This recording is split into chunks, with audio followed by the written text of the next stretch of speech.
मु गप कहानी कहला लोक मु प्राक्टिकल वाला मु थियोरी वाला नु कि गप कहानी कही हटचमट देखईदेवी देवादी देव हूँ मोर मु गप कहानी कहला लोक मु प्राक्टिकल वाला मु थियोरी वाला नु कि गप कहानी कही हटचमट देखईदेवी देवादी देव हूँ मोर आमर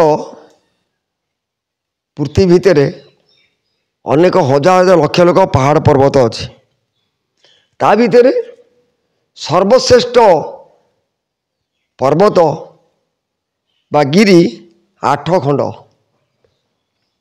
जहाँ अष्टगिरी कह जाए अष्टगिरी ये पंचभूत शरीर हूँ 8टा धातु निर्माण कराई पृथ्वी आप तेज वायु आकाश मन बुद्धि अहंकार मन रखि ये सर पंचभूत शरीर नुह ये 8टा भूतर शरीर अष्टभूत शरीर ये एणु अष्टगिरी ये पिंडे 8टा गिरी ये ब्रह्मांड 8टा गिरी अष्टगिरी भितर जिते परमात्मा भगवान ब्रह्मांड को आसती जिते देवादी मैंने आसती पृथ्वी की विचरण करने से कौ जगह जाती ये शरीर भितर कौ जगह भगवान आसती आमर ब्रह्मर अष्टम चक्र ब्रह्मरंध्र जहाँ आम सहस्र दल पद्म कह जाए ये मस्तक देवता मानक स्थान सी जिते विचरण कर आसती शरीर भितर को तो ये मर्तधाम को बुलापी आसती यहाँ हूँ मर्तधाम कंठू कटी पंचला मर्त कटी ठार पाद पंचला पाताल एणु देवता मैंने स्वर्गर एवं स्वर्ग ये स्वर्गर मर्त को बुलापी आसती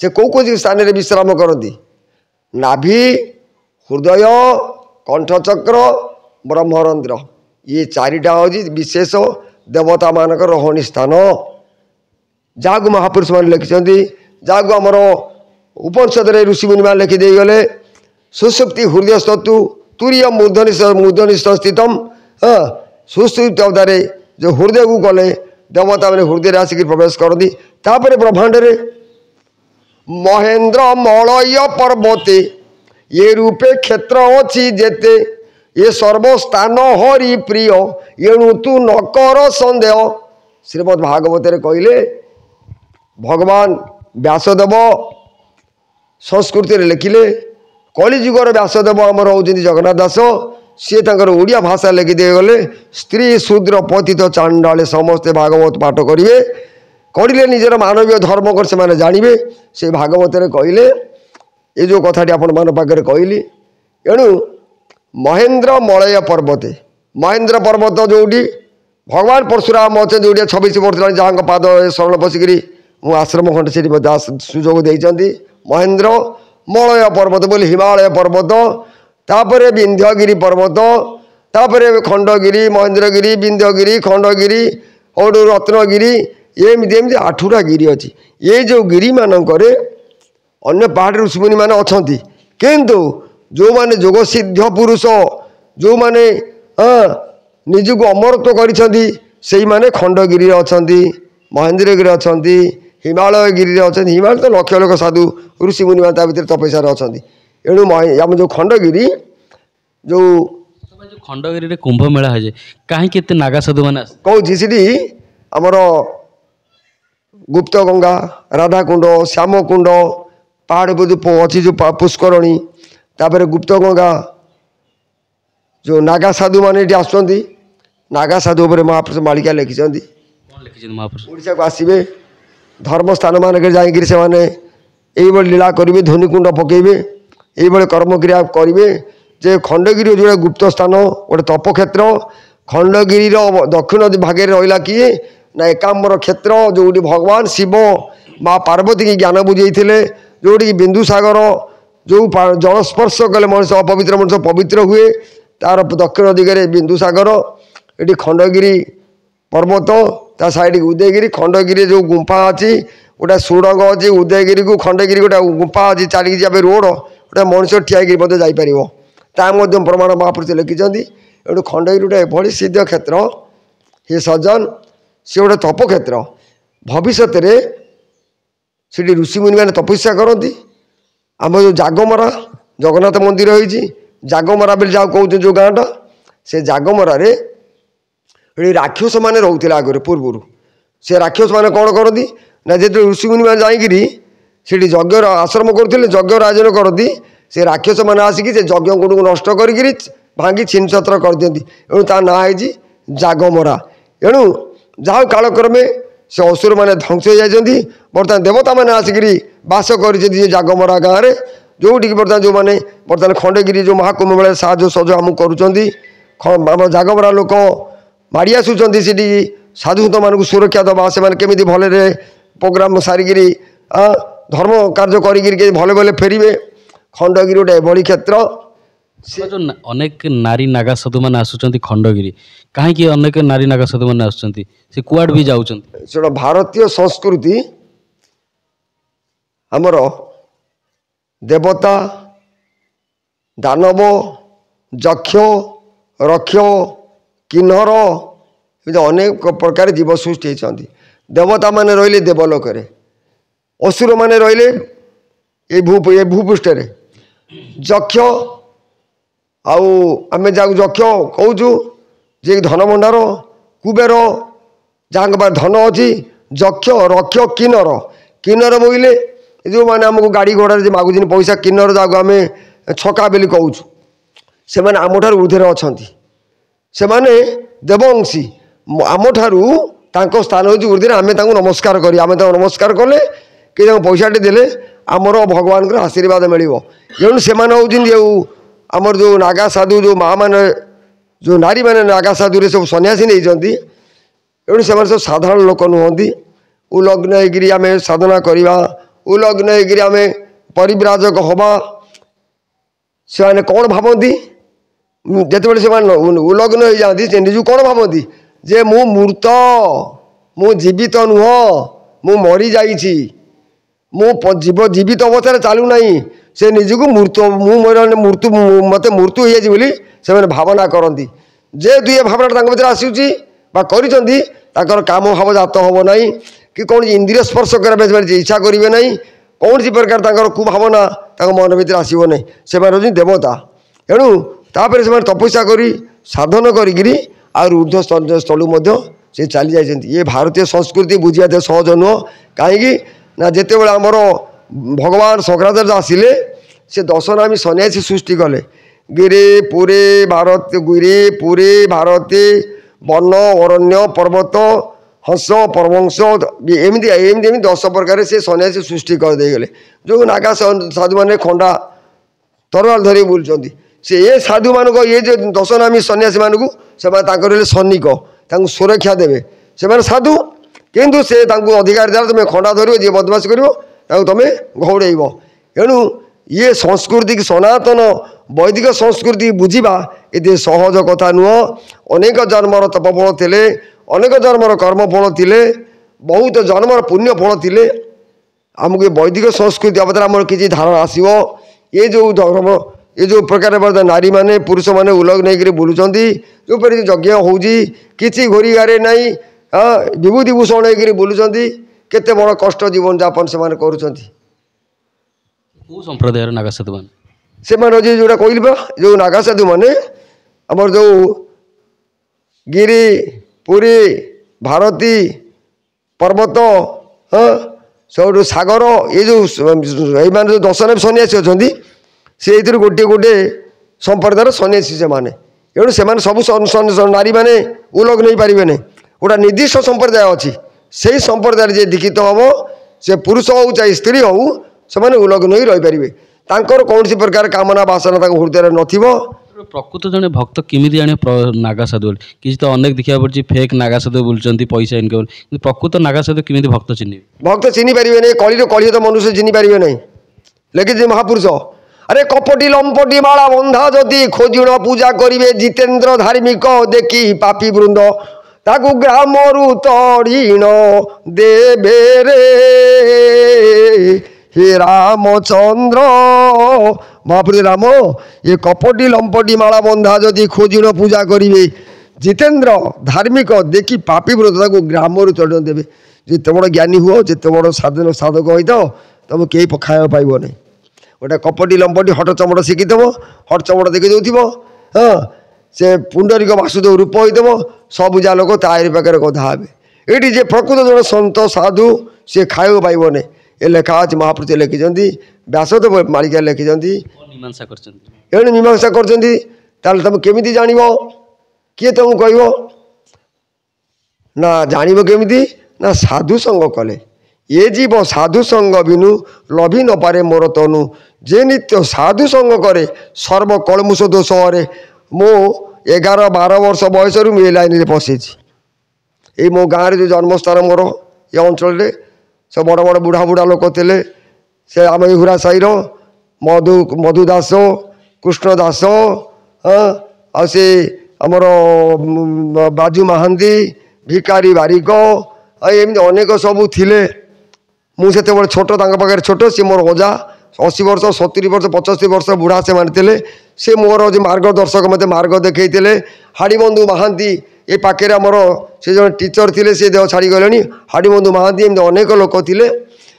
ମୁଁ ତାଙ୍କରି ପାଖରେ ବସିକିରି ଭାଗବତ ପଢ଼ିବା ଆରମ୍ଭ କଲି। ସେଇମାନେ ମୋତେ ମାର୍ଗ ଦେଖେଇଥିଲେ। ଏ ସଜ୍ଜନ ଉତ୍ତମ ସଙ୍ଗେ ସଙ୍ଗ ଯାର, ସେ କରେ ଉତ୍ତମ ଆଚାର। ହୀନ ସଙ୍ଗତେ ହୀନ ଗତି, ହସି ବନନ୍ତି ଯଦୁପତି। ସମୟ ଆସୁଛି ଏ କଳିର କରାଳ ଗତିରୁ କେମିତି ନିସ୍ତାର ରହିବ। ଯେତିକି ଜାଣିଛି ବଂଶୀବାଦୀ ସେତିକି କଥା ସେ କହିବ। ଏଇଟା ତ୍ରିବାର ସତ୍ୟ ଯେତିକି ମୋର ମା ଝଙ୍କଡ଼ ବାସିନୀଙ୍କର କୃପା ମଧ୍ୟ ଅଛି। ମୋର ଗୁରୁ ହେଉଛନ୍ତି, ମୋର ଯୋଗର ଗୁରୁ ହେଉଛନ୍ତି କିଏ, ଦେବାଦିଦେବ ମହାଦେବ ଯିଏକି ରୁଦ୍ରେଶ୍ୱରୀଠି ଅଛନ୍ତି।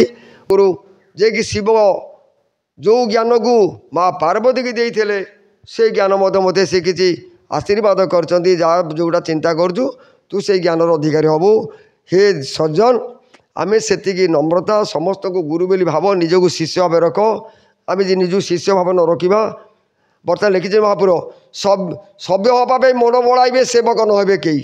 ସମସ୍ତେ କହିବେ ମୁଣ୍ଡିଆ ମାର, ଗୋଡ଼ ଘଷ, ସେବକ ହେବେ ନାହିଁ। କଳିଯୁଗରେ କେହି ସେବକ ରହିବେ ନାହିଁ। ଯାହା ହେବ ଆଉ କ'ଣ କରିବା। ଏଣୁ ଆମେ କାହାକୁ ସେବା କରିବା।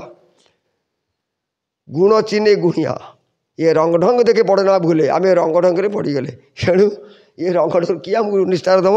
ଉତ୍ତମ ସଙ୍ଗ କର, ସାଧୁ ସଙ୍ଗ କର, ଭଲ ମାର୍ଗରେ ଯେଉଁମାନେ ଅଛନ୍ତି ଗୁରୁମାନଙ୍କ ପାଖରେ ଯାଇ ପହଞ୍ଚ, ତାଙ୍କର ଭଲ ଉପଦେଶ ନିଅ।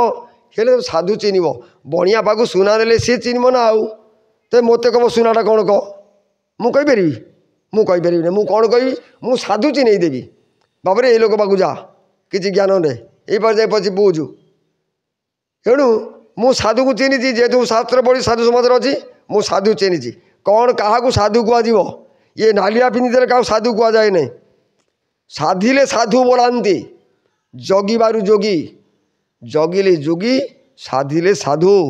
ସାଧନା କରୁଛି ଋଷିମୁନିମାନେ କ'ଣ ପାଇଁ? ଏରେ ହଜାର ହଜାର ବର୍ଷ, ଲକ୍ଷ ଲକ୍ଷ ବର୍ଷ ଋଷିମୁନିମାନେ ବଞ୍ଚିକିରି ଅଛନ୍ତି। ଇଏ ବାବାଜୀମାନେ 50-60 ବର୍ଷ ହେଉନାହିଁ, ତାଙ୍କର ମରଣ ହେଇଯାଉଛି, ମରିଯାଉଛନ୍ତି। କ'ଣ ପାଇଁ? ଇଏ ହେଉଛି ସାଧନା ମାର୍ଗ। ଏଣୁ ଆମେ ଯେ ସାଧନା କିଛି କରିବା, ଆମ ରାତି ପାଇଲେ ଆମେ କ'ଣ ଚିନ୍ତା କରୁଛୁ? କେମିତି ଲୋକ ଆସି ମୋତେ ପଇସା ଦେବେ, ଗାଡ଼ି କରିବା, ଘୋଡ଼ା କରିବା, କୋଟି କୋଟି ଟଙ୍କା ରୋଜଗାର କରିବା। ଆମେ ଆତ୍ମଚିନ୍ତନ ଭୁଲିକିରି କ'ଣ ଚିନ୍ତା କରୁଛେ? ଅର୍ଥ ଚିନ୍ତାରେ ପଡ଼ିଗଲେ। ଏଣୁ ହେ ସଜ୍ଜନ, ଆଗକୁ ଯେଉଁ ବେଳ ଆସୁଛି, କେତେବେଳେ କେଉଁ ମୁହୂର୍ତ୍ତରେ କ'ଣ କୌଣସି ପ୍ରକାର କେହି କହିପାରିବେ ନାହିଁ। ଅମୁକ ଦିନ ଏହା ହେବ, ସମସ୍ତ କଥା ଭୁଲ ହେଇଯିବ। ଲେଖା ଯନ୍ତ୍ର ମାନ ଓଲଟି ପଡ଼ିବ, ପଢ଼ା ଜ୍ଞାନୀ ହେବେ ବଣା। ଏ ରାମ ମୁଁ ଯାହା ଲେଖିଲି, ଇଏ ଲେଖା ଯନ୍ତ୍ର ଓଲଟି ପଡ଼ିବ। ଆରେ ଲେଖା ଯନ୍ତ୍ର ମାନ ଓଲଟି ପଡ଼ିବ, ପଢ଼ା ଜ୍ଞାନୀ ହେବେ ବଣା। ମଙ୍ଗୁଆଳ ବୋଲ ନ ମାନିବ, ପ୍ରାଣୀ ହେବେ କୁଆ ବୁଆ। ଏଣୁ ମହାପ୍ରଭୁଙ୍କର ମୁଁ ଯାହା ଲେଖିଲି, ଆମର ଏ ଶାସ୍ତ୍ର ଦିନ ଓଲଟି ପଡ଼ିବ। ତାର ଅର୍ଥ କ'ଣ? କ'ଣ ଓଲଟି ପଡ଼ିବ? ଯେଉଁମାନେ ଧର୍ମ ଯାଜକ, ଧର୍ମର ବାନା ବହନ କଲେ, ଜଗତର ରମସ୍ୟ ହେଇକିରି ବାହାରିଲେ, ସେମାନେ କ'ଣ କରିବେ ନା ଏଇଭଳି ଭଳି କାର୍ଯ୍ୟ କରିବେ। ଧର୍ମ କାହାକୁ ନିରକ୍ଷା ହେବ? ମୁଁ ଧର୍ମ ରକ୍ଷା କରିବି। ଧର୍ମର ସିମ୍ବଲଟା ମୁଁ ଏତେ ଗୁରୁ ଦେଇଛନ୍ତି, ବାବାରେ ତୁ ମୋ ପରେ ତୁ ଏ ବାନାକୁ ରକ୍ଷା କରିବୁ। ଏ ସଜ୍ଜନ, ମୁଁ ଆଇଛି ଏ ବାନାକୁ ରକ୍ଷା କରିବା ପାଇଁ। ମୁଁ ଆସିନି ଟଙ୍କା ପଇସା ରୋଜଗାର କରି ଗାଡ଼ି ଘୋଡ଼ା କରିବା ପାଇଁ। ମୁଁ ଭିକାରୀ ହେବି, ଜଣଙ୍କ ପାଖରେ ଭିକାରୀ ହେବି, ଯିଏ ମୋତେ ଜନ୍ମ ଦେଇଛି। ଅନ୍ନ ବସ୍ତ୍ରକୁ ଆଗେ ଥୋଇ ପିଣ୍ଡକୁ ସଞ୍ଚରା ନେଇ ମୋ ପାଇଁ ଖାଦ୍ୟ ସିଏ ରଖିଛି। ମୁଁ କାହିଁ ଖାଦ୍ୟ ଇଏ ବ୍ରହ୍ମାଣ୍ଡ ଇଏ ଲୋକମାନଙ୍କ ପାଖରେ ଭିକାରୀ ହେବି? ଭିକାରୀ ହେବ ତ ଜଣ ପାଖରେ ହେବ। ମୁଁ ଜଣଙ୍କ ପାଖରେ ଭିକାରୀ ହେଇଯାଇଛି। ଏଣୁ ଏ ସଜ୍ଜନ, ମୋ କଥା ସିଏ ଚିନ୍ତା କରିବ। ମୁଁ କ'ଣ ଖାଇବି? ପୁଅ ଟିକେ ଭୋକ କରିବ, କାନ୍ଦିଲେ ମା ମନେ ପଡ଼ିବରେ ମୋ ପୁଅଟିକି ବା ମୋ ଝିଅଟି ଖାଇବାକୁ ଦେଇନାହିଁ। ସିଏ ଆସେ ମୁଁ ଖୋଜିବ, ମୋ ପୁଅ ଯାଇ କାମ ଥାଉ ବା ମୋ ପୁଅଟା ଖାଇନାହିଁ। ଏଣୁ ପ୍ରଭୁ କେମିତି ଆମକୁ କାନି ପଣତ ଦେବ? କେମିତି ଆମକୁ କୋଳେଇବ? ଆରେ କହନ୍ତା ବହନ୍ତା ଚାହାନ୍ତା ସ୍ୱରନ୍ତା, ଥୟ ନ ପଡ଼ିବେ କେହି। एकात्मज्ञान जे अभ्यासी थिब पणत पाइब से रे हे रामचंद्र। महापुरुष कहले ये कहता बहता चाहता सुरता जेते बहता नासा पवन कहता मुख चाहता चक्षु सुरता कर्ण ये कई बापा थय पड़े ना। अरे ओष्ठ नासा कंठ पड़ब नेत्रे चर्म ढांकीब सेतिकी बेलू कौची अस्थि दोहली जीव सेतिकी बेलू कि मंत्र जप करी मुई केउठारे बसी जपिबी हेम लागिब नाई। साधु मान तो करेंगे ना आउ पाद जाजपुर पानी फाटब ना आबूर्तक संपूर्त द्रोण पुष्कर चार्टा मेघमत आक्रमण कर ना मु बस खाई पी हसी खुशिकी पिला बाबा मुझे समय मुझे देह छाड़ी आपको साधु कह जाए।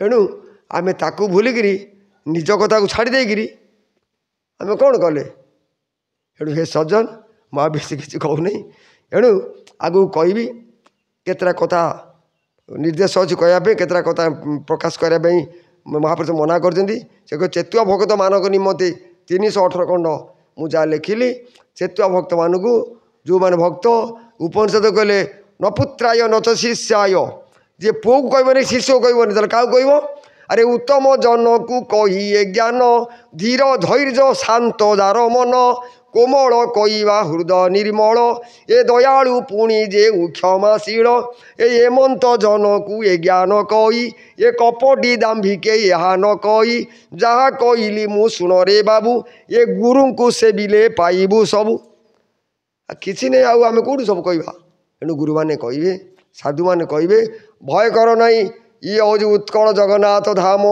पंचसखांकर क्षेत्र ये ओडिशार महत होती पंचसखा ओडिशार आराध्य देवता ये मठर इष्ट देवता हूँ पंचसखांकर इष्ट देवता होती परमात्मा जगन्नाथ नीलाद्रि बिहारी जी की रत्न सिंहासन पर बसंती बलियार भुजपति तो पावन हरि एणु ये क्षेत्र ये धाम उत्कल धाम के छिन छत्र बने नष्ट हम नहीं किसी भी धर्मी माने विनाश हे उत्कल धाम हूँ जगन्नाथ धाम पंचसखा तुम गोरखनाथ अरिगित दास कौन लिखिं जगतसिंहपुर अंचल जगतसिंहपुर अंचल ये हूँ सारला मंडल मुझे जन्म हो सारला मंडल महापुरुष कहते राम जिते बड़े कलिर शेष समय आसी निकट है बेले जानू बोले कली शेष नुह तो आम जहाँ आम तो कली शेष बोले कहूँ तापर अंत जुग आसो ता पूर्व कौन घटव सर्वप्रथम आगे हम कौटी ना सारला मंडल हम सर्वप्रथम मो मालिका लेखाटा प्रतिफलित हम कौटी ना सारला मंडल अरे सारला मंडल चमकी पड़ भैरवी छाड़ रड़ी कंदी कंदी भेदी पर्वत मालारे जोग्नि देउथिबे धाड़ी रे हे रामचंद्र। एणु यहाँ हो जामर 19 मसीह जो महाप्रलयकारी बात्या है समुद्र माड़ी आसला हाँ आउ से बहुत जनक्षय है देवादेवी मैंने सब रड़ी कले आगू जो समय तार संकेत दे देजी ये सारला माँ जगत जननी सी कलिर मुख्य भूमिका हूँ माँ सारलार माँ विरजा माँ भगवती विमला यही मानकर हूँ ये जो अष्टचंडी आम ओडिशा रही आम 16टा मंडल 16 मंडल भितर 8टा मंडल हूँ ओडिशा आउ 8टा मंडल हूँ समग्र भारतवर्ष आ गोटे मंडल रोज कौट आफ्रिकार आफ्रिका मंडल गोटे अच्छी आउ 7टा मंडल समग्र भारत में ओडिशा जो 8टा मंडल 4 जुगर भक्त 4 जुगर साधु सन्थ ऋषि मुनि राक्षस अनार्य सब जन्म होती बर्तमान पृथ्वी रे ये सज्जन से आम निजको उत्तम मानवत्व निजक केमी आम परि नहीं पहुँचेबा से चिंताटी करवा सकाल उठले सूर्य गोटे मुंडिया मार माँ बापा कहीं कथा देख चिंता कर मंदिर